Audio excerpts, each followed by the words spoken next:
Guys, welcome to another video. You've got Mr. Everything English, and this is the final video in the top 10 quotes for this academic year. Now, I was umming and ahhing whether or not I should make a video on Romeo and Juliet, but I genuinely felt bad for those of you doing Romeo and Juliet. So I thought I'll finish it off and I'll do a top 10 on Romeo and Juliet. Now, guys, as I always say,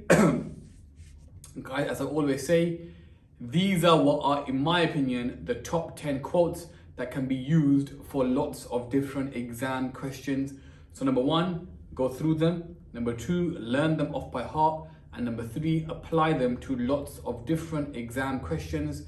And you'll see which ones you can use, which ones you maybe tweak, and maybe some of them just don't fit. Maybe some of them you as a student maybe find it too difficult to use. But in my opinion, guys, these are the top 10 easy peasy quotes to use and to learn from a Romeo and Juliet. Now, guys, numero uno, number one, guys, the quote is in Act 2, Scene 1, and it's when it reads, "But soft," famous quote, guys, "but soft, what light through yonder window breaks? It is the east, and Juliet is the sun." Now, I don't like Romeo, guys. I don't like Romeo. And this is one of the reasons why I don't like Romeo. So let's give a analysis without me being biased. The light here, guys, the light breaking through the window.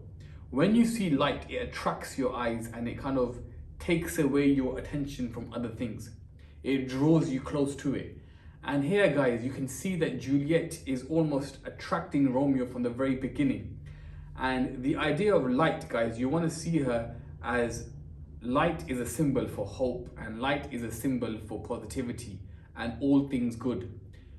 At this moment in the play, Juliet becomes a symbol of hope, a guide for Romeo, a symbol of positivity, and therefore he's drawn towards her from the instant he meets her. But you can also flip this on his head and talk about Romeo as a character and how obsessed he becomes with Juliet from the very beginning. Because what happens if we turn off all the lights? If I turn off all the lights, it becomes dark. I become lost. I become confused. I feel suffocated. I feel claustrophobic.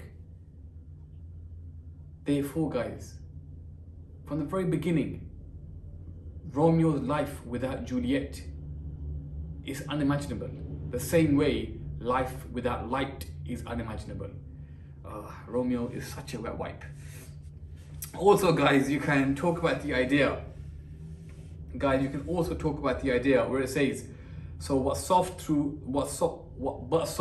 light through yonder window breaks? It is the east, and Juliet is the sun." Now, why does he compare Juliet to a sun here? Why does he use the metaphor of comparing Juliet to a sun? Guys, what does the sun do? Well, think about the sun and the movement of the sun. The sun rises, that's correct, and the sun sets, that is also correct. Therefore, guys, I would argue that this quote from the very beginning foreshadows that their relationship isn't going to be very long. A day is what, 24 hours? The sun rises, at the moment, the sun rises at about 6 a.m. and the sun goes down at about 7 p.m., 7:30 p.m. 12 to 13 hours. And it foreshadows, guys, that their relationship will not last very long. Juliet is the sun. Right now she's rising, and it'll be a peak. It'll be amazing. Their love will be on fire. But eventually she'll begin to set until she is no more, which is foreshadowing her ultimate death. That is, guys, my first quote that I think you should use. Quote number two, guys, is when Romeo uses the analogy of a rose. He says, "That which we call a rose by any other word would smell as sweet." Now, rose must be linked to Romeo's initial interest of the text, and that is Rosaline, because it's a play on words here. But why does he use the analogy of a rose? Guys, a rose, right, looks beautiful, looks pretty, looks so nice. It's seen as the flower of love and the flower of romance. So far away, a rose looks splendid. But the closer you get to a rose, what do you see? You see thorns. You see thorns coming out of the rose. And then when you touch the rose, you have to be careful, because if you touch it in the wrong place, you're going to get hurt. So therefore, guys, if Romeo is using the rose as a symbol of love, you can argue here that this rose represents the pain that he will go through, because on the outset he's obsessed with Juliet, not because of her amazing personality or because of her intelligence. He likes her. He likes what he sees. The rose looks beautiful, but the closer he gets and the closer he gets and the closer he gets, he eventually gets hurt until he also is no more. All right, guys. Then we move on to the quote, "For this alliance may so happy prove to turn your household's rancor to pure love." What a quote. What a quote, what a quote, what a quote. Guys, there's massive juxtaposition here. But in this quote, I really want you to see these characters as sacrificial lambs. Even though they claim that they're in love, there's a story going on above their story. You've got their love story, but then you've got what their love symbolizes going on above it. And their love, guys, you want to argue, is almost a sacrifice. They are sacrificing themselves for the greater good, which in this context is to unite their families, which is massive juxtaposition. It's a massive juxtaposition because for their families to unite, their children have to die. And again, guys, it's a big knock on the family and the institute of a family. It shows us how the family structure in this society didn't care for the individuals in the family. It cared more for the family reputation.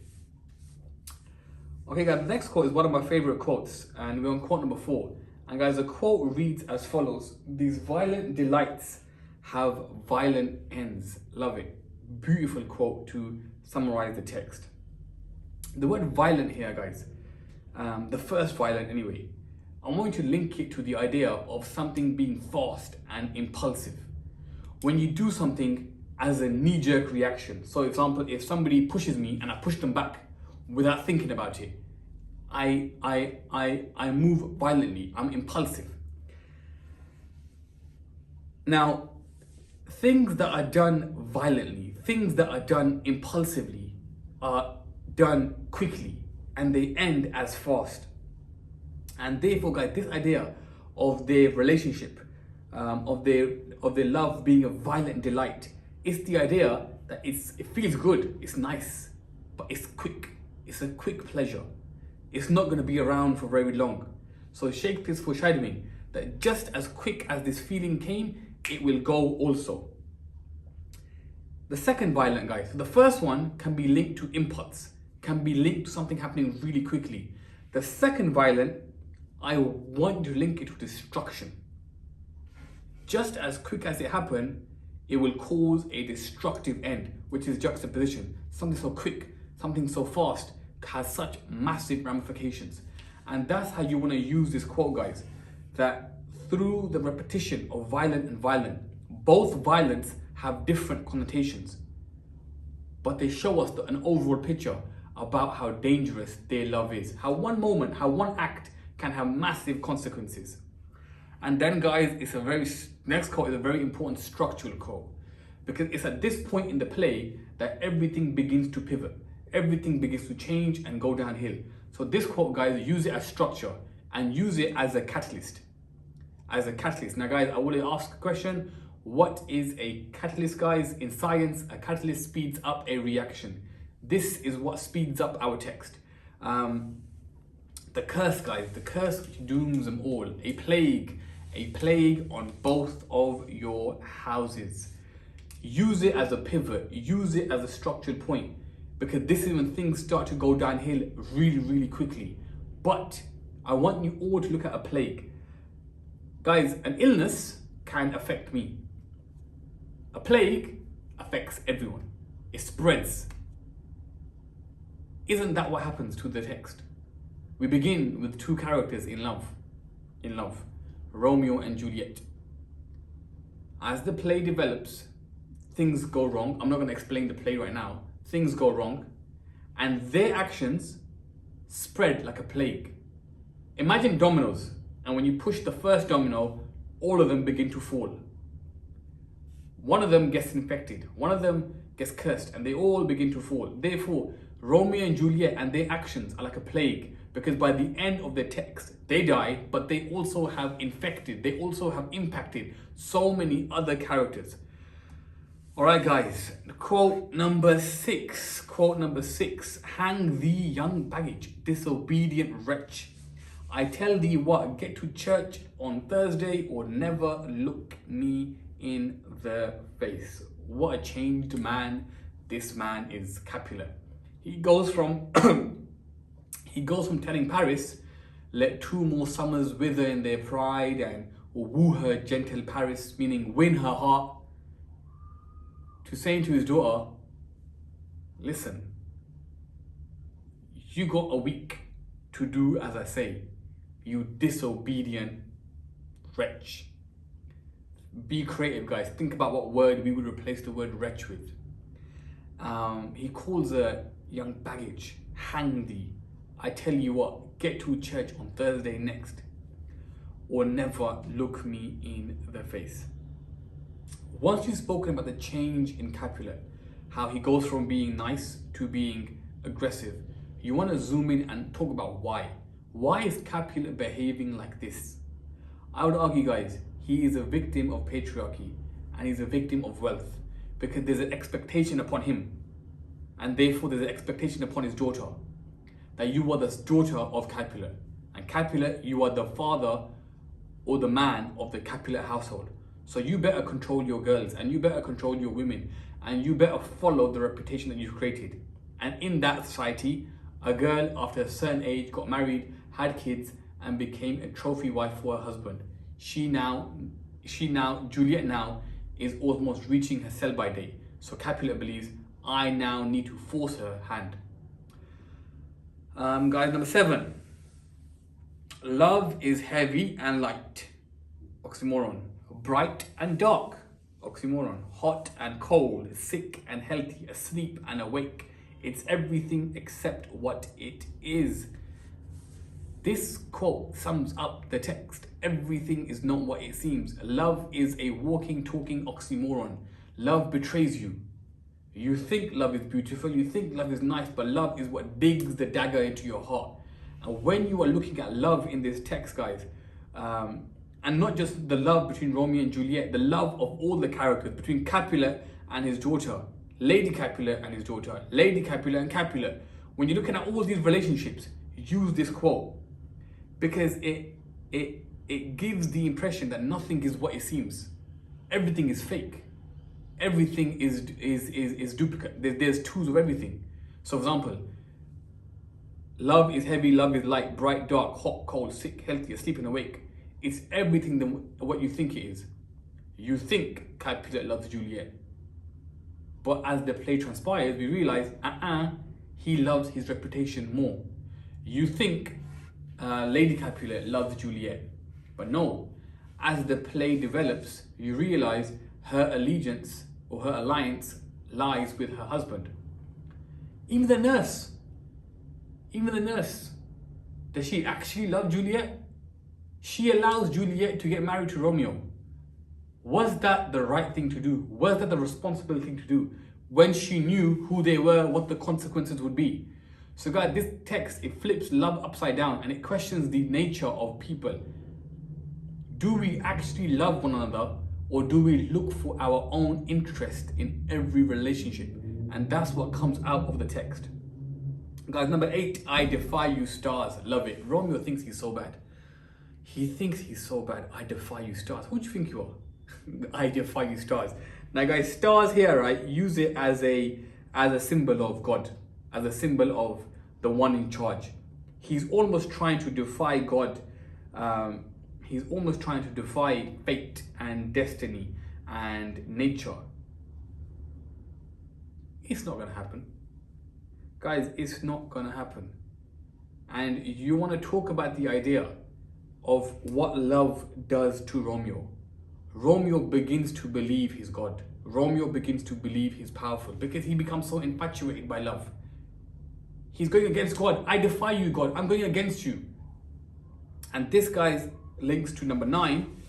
And then go to the last one, guys. Number 9 is the most famous quote that every year 11 knows. Star-crossed lovers. Now guys, look, I want to give a very quick analysis of this quote. Here's a star, here's a cross. Here's Romeo, here's Juliet. They're gonna go, and they're gonna meet, because a star crossing, for it to cross, it must meet in the middle. So here's Romeo, here's Juliet, and they're two stars meeting, and they meet. And they meet for a very brief period of time. Very brief. But eventually what happens? The stars are gonna move across, because to form a cross, they must separate. And therefore, guys, this quote from the very beginning foreshadows that their love was just not meant to be. They came together for a very brief time, and then they moved to form the cross. And what do stars do when they cross? They go as far away as possible from each other. So guys, this quote foreshadows the entire play. These two lovers are not supposed to be together. They're gonna unite very briefly, for a brief moment, for a brief purpose. It could be argued is to unite the families, and then they meet, and therefore they are sacrificial in their nature, because their love serves a purpose other than themselves, because they do something for the wider characters. All right, guys, and the last quote. Deny thy father and refuse thy name. Who are you? What is your identity?